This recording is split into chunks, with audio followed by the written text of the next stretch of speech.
Have you ever wondered about the cost of deception? Let's dive into the fascinating chapters 31 to 40 of the book of Genesis today, starting with Jacob's escape. Please like, share and subscribe if you enjoy the channel. In the heart of the ancient world, a tale of intrigue and pursuit unfolds. After serving Laban, his father-in-law, for a grueling 20 years, Jacob makes a daring decision to escape. Not alone, but with his beloved wives, his children and his livestock. A family forged in adversity, they embark on this journey as a united front, slipping away under the veil of night, unbeknownst to Laban. But what prompts such a stealthy departure? The seeds of this decision lie in the years of service Jacob offered Laban, a service marked by deceit, manipulation and broken promises. Yet, amidst it all, Jacob perseveres, his resolve unwavering, his spirit unbroken. And so when the time comes, he seizes the opportunity for freedom, escaping from the clutches of Laban. However, their departure does not remain hidden for long. Upon discovering their absence, Laban, fueled by a mix of outrage and desperation, embarks on a relentless pursuit. For 7 days he chases their trail, closing in on Jacob and his family, but then something unexpected happens. A dream, a divine intervention that halts Laban in his tracks. A dream that carries a warning, a celestial caution against harming Jacob. The dream, a message from God, forces Laban to reconsider his intentions. It marks a turning point in this high-stakes chase, tilting the scales in Jacob's favor. And so, when Laban finally catches up to Jacob, the encounter is not one of wrath, but of negotiation.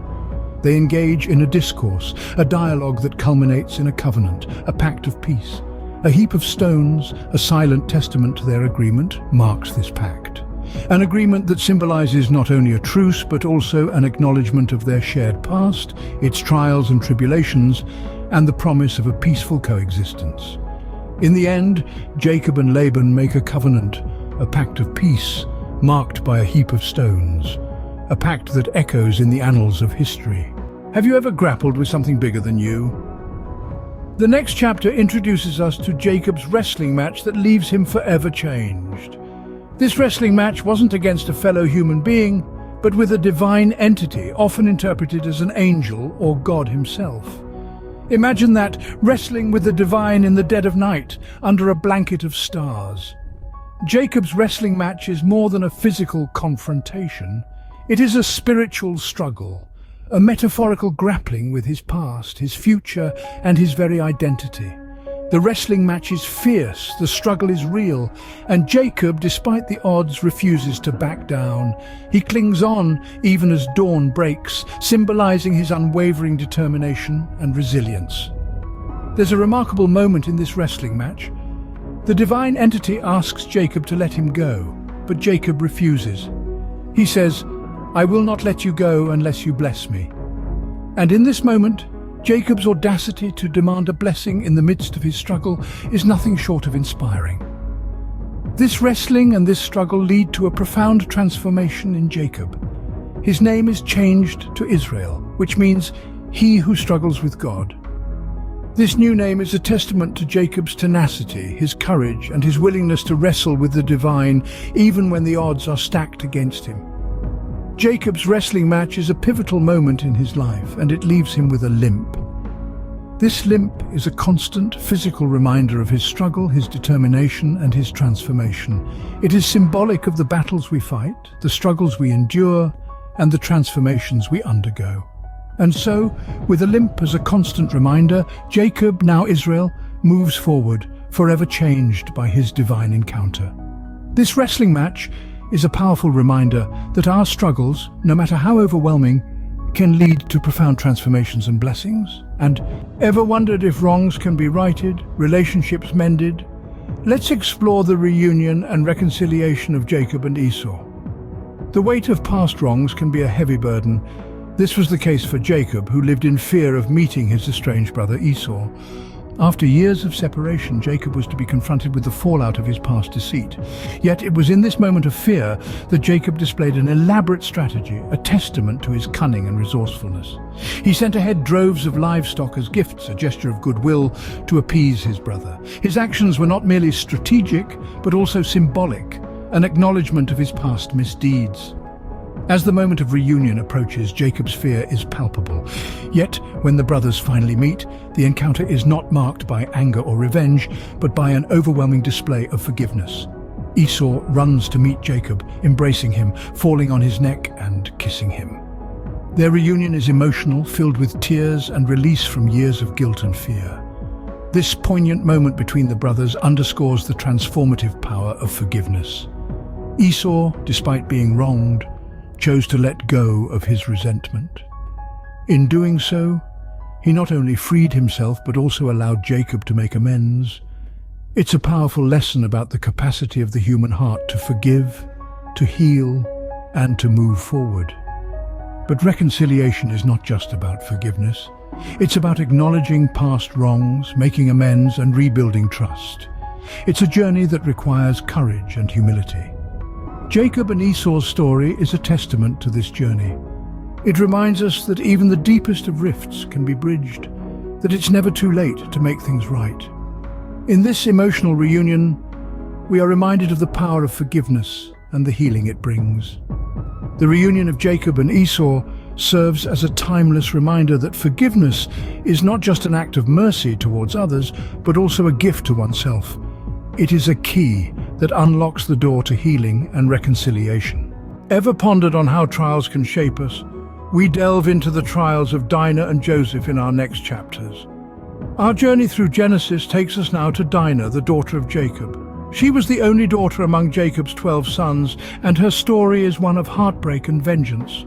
Dinah, the apple of her father's eye, was taken and violated by Shechem, the son of Hamor the Hivite, who was ruler of the land. Shechem was smitten by Dinah and asked his father to obtain her for him as a wife.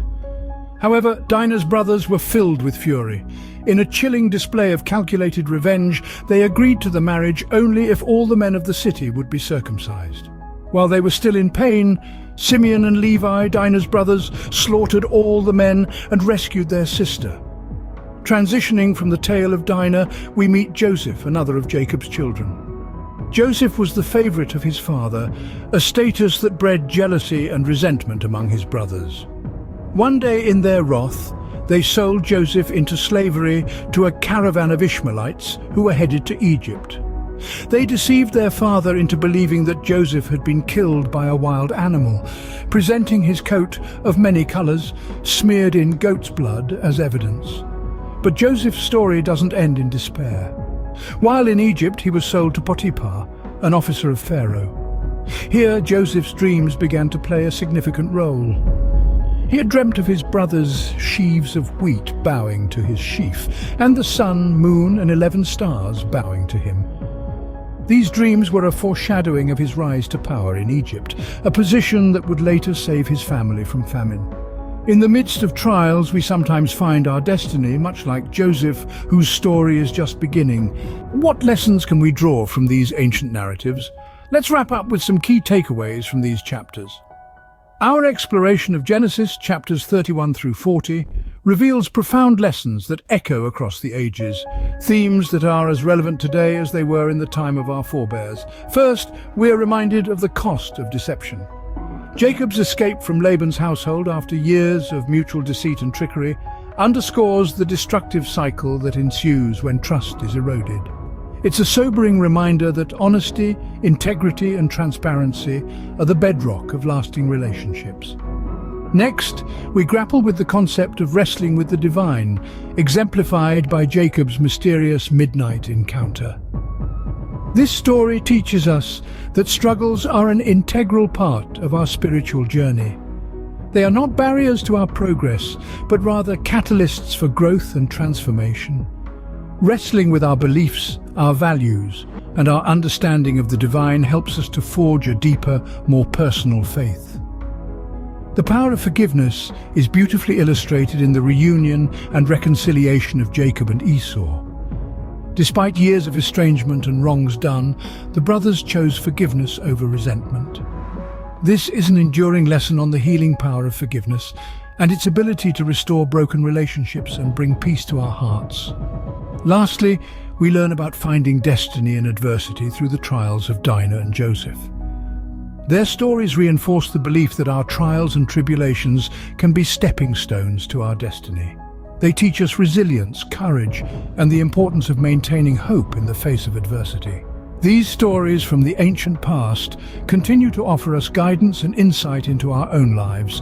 They illuminate the path of human experience, shedding light on our struggles, triumphs, and the timeless values that guide us. These stories, though ancient, still resonate, reminding us of our shared humanity, our struggles, and our triumphs. Until next time, keep exploring, keep questioning,